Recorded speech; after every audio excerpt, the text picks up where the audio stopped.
이것들이 가장 유명한 플랫폼 비즈니스의 가장 그 유명한 사례거든요. 그냥 가게, 그러니까 예를 들어서 요즘에 뭐 우버 이런 거는 이제 한국에 잘 없고 에어비앤비 이런 것들 있죠. 배달의 민족을 조금 비교를 해볼게요. 옛날에 우리 치킨 시켜 먹으려면 치킨집에다 전화를 했죠. 근데 이 배달의 민족이라는 어플리케이션은 치킨집과 소비자를 연결해주고 배달까지 해주는 업체예요. 아주 편리하죠. 그 이 앱만 들어가면 치킨집도 있고 햄버거집도 있고 막 족발집도 있고 다 있습니다. 그래서 지금은 이 배달 음식 이용자의 90%가 이런 어플리케이션을 이용을 한다는 거죠. 플랫폼에 얹혀져서 이 사람들은 한 거라고는 그냥 그 업체를 등록해주고 소비자와 생산자 이 매장을 연결만 해주는 게 이거의 답니다. 우버는 차량과 승객을 연결해 준 거고 쿠팡은 판매 업체와 소비자를 연결해 준 거고 에어비앤비는 집을 소유한 사람과 투숙객을 연결해 준 것뿐입니다. 뉴스킨은 뉴스킨의 제품을 좋아하는 사람들과 그 다음에 이 회사를 우리가 연결만 해줬을 때 이런 업체 애플리케이션을 갖고 있는 이 오너의 소득의 형태와 똑같은 수입의 형태가 발생할 수 있습니다. 그래서 뉴스킨을 강력하게 플랫폼 비즈니스가 가능한 비즈니스 툴이라고 이제 이야기를 드리는 거죠. 근데 뉴스킨은 네트워크 마케팅이라는 한 업종을 갖고 있고 사람들은 편견을 갖고 있죠. 그 이유는 사람들이 지식이 없었고 무지했기 때문에 악용한 사례를 당했기 때문에 그렇습니다. 제가 몇 가지 이 기준을 알려드릴 건데 이것만 알아도 여러분이 그런 피해 사례를 입지 않고 올바른 네트워크 마케팅이 뭔지를 다 구분해내실 수가 있습니다. 첫 번째는 어떤 형태로든 강제성을 띠면 안 됩니다. 이 제품을 내가 구매하고 싶으면 구매하는 거고 싫으면 구매 안 하셔도 됩니다. 근데 우리가 알고 있는 거는 감금당하죠. 강매당하고 그런 일이 아니어야 되고요. 두 번째는 불필요한 지출이 있으면 안 됩니다. 네트워크 마케팅은 뉴스킨 사업, 네트워크 마케팅 비즈니스 이렇게 이야기를 하죠. 그래서 사람들이 이거를 이용하는 거예요. 사업은 투자금이 있는 게 당연하죠. 근데 네트워크 마케팅 사업은 투자금이 절대 있으면 안 됩니다. 그게 이론에도 나와 있고 그런 이 투자금이 없는 회사들만 지금까지 이렇게 오랫동안 살아남아 왔거든요.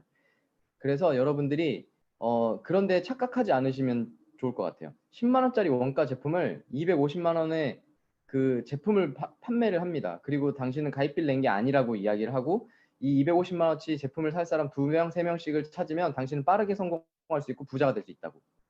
그건 투자금을 낸 겁니다. 근데 뉴스킨은요 어떻게 시작을 하시는 거냐면 원래 우리가 집에서 쓰고 있는 제품들을 뉴스킨 브랜드로 바꿔보고 그게 진짜 좋으면 입소문을 내는 걸로 스타트가 됩니다. 사업을 떠나서 이 제품이 진짜 좋은지를 보셔야 돼요. 네, 제품 체험을 꼭 해보셔야 되고요. 그래서 영업과 사업의 조금 차이점이 뭐냐면 영업은 굳이 이 제품이 좋지 않아도 판매 수단과 어떤 홍보 수단만 좋으면 제품을 팔아서 수익을 내는 형태를 가지고 있지만 네트워크 마케팅은 이 제품이 진짜 좋아야지 고객이 물려 들어오고 그 고객이 이탈하지 않습니다. 그래서 이 고객들이 생겼을 때 다 쓰면 재구매할 만한가도 체크를 해보셔야 돼요. 근데 뉴스킨은 조금 특이한 형태의 소비자들이 갖고 있어요. 매니아 소비자들은 제품이 떨어지는 정도가 아니라 비누가 얇아지면 비누 위에 붙여서 쓰고 튜브가 푹푹 소리를 내면 튜브를 잘라서 손가락으로 파서 쓰는 그런 소비자들의 형태를 갖고 있습니다. 그래서 이 제품이 떨어지면 불안장애가 오기 시작하면서 서울 같은 경우에는 이제 워크인 센터가 있죠. 당장 내일 주말이 닥치면 선크림이 떨어지면 워크인 센터까지 부랴부랴 와서 픽업을 해가는 그런 매니아 소비자들의 형태를 갖고 있습니다.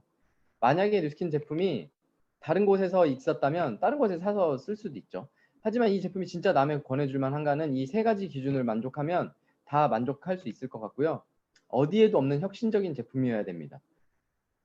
이 제품이 다른 브랜드에도 있고 다른 판매처에도 있고 이런지 체크를 해보셔야 돼요. 네트워크 마케팅은 이 모든 항목이 모두가 동그라미여야지 동그라미입니다. 이 중에 하나라도 X라면 모두가 X가 되는 기준을 가지고 있고요. 여러분이 네트워크 마케팅을 알아보실 때 이 기준이 모두 부합한지 잘 보셔야 되고 뉴스킨은 이 모든 것들이 동그라미입니다. 그거에 대해서 조금 설명을 드릴게요. 제일 중요한 거는 네트워크 마케팅을 알아보실 때 소비자와 사업자가 공존하고 있는지 잘 보셔야 돼요. 뉴스킨은 소비자와 사업자의 비율이 40대 1 정도가 지금 평균입니다. 근데 90%의 네트워크 마케팅, 두 라인으로 진행하는 네트워크 마케팅 회사들이 많은 사업 설명을 할 때 이럽니다. 아직 우리 신생회사고 사업자를 지금 모집하고 있고 일반 프랜차이즈처럼 가맹점을 먼저 모집하고 있는 중이야. 그래서 소비자는 아직 없고 소비자는 아직 우리 필요 없어. 그래서 사업을 빨리 시작해야 돼. 근데 그 회사의 매출은 굉장히 높고 회사의 매출은 높아지기 시작합니다. 그러면 소비자가 없는데 그 회사의 매출은 누가 일으킨 건가요? 사업자가 일으킨 겁니다. 그리고 사업자와 소비자가 같은 거라고 자꾸 이야기를 합니다. 비정상적인 유통이거든요. 점포를 차려놓고 점포의 점주가 계속 매출을 일으킨다는 소리예요.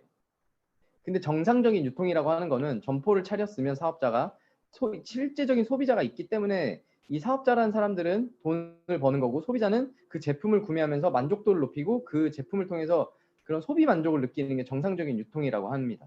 그래서 커피숍을 차렸을 때 소비자들이 홍보하지 않아도 커피집으로 몰려들어서 커피 가게는 돈을 벌고 커피 가게 브랜드의 프랜차이즈 오너는 돈을 버는 게 정상적인 유통이라고 합니다.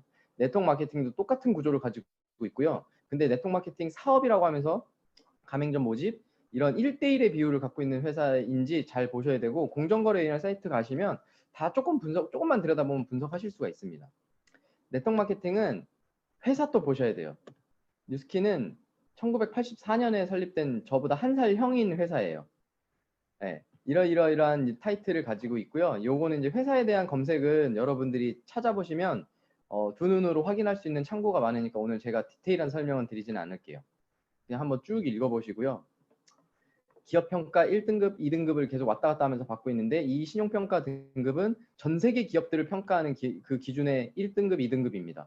근데 우리나라 네트워크 마케팅 신생 회사들이 자기네도 1등급이라고 이야기를 하거든요. 그거는 우리나라의 작은 평가 기관에서 한 평가 등급을 이야기하는 겁니다. 그 뜻은 뭐냐면 뉴스키는 하버드 1등인데 우리나라 기업은 어디 제가 분교 1등이라고 같이 1등인데 우리 같이 1등 아니냐라고 비교를 하는 거가 똑같은 이야기입니다. 기분 나쁘죠? 네. 이 회사는 또 되게 특이한 게 이제 2017년도부터 국회에 자꾸 불려 들어가기 시작을 했어요. 뉴스킨 코리아가 사회 환원을 계속하기 시작하면서 한국에서 일으킨 매출을 한국 사회에 계속 환원하기 시작하면 18년, 17년, 여기 또 박서범 사님 계시네요. 19년 연속으로 해서 지금 계속 국회에 불려가서 상을 받고 있고요. 지금 이런 타이틀이 뭐냐면요. 여러분들 기업들이 요즘에 우리나라는 되게 특이합니다. 기업이 부도덕적이면 뭐 하죠? 불매운동 시작합니다. 근데 이 회사는 나라에서 인정해준 회사예요. 정말 좋은 기업으로.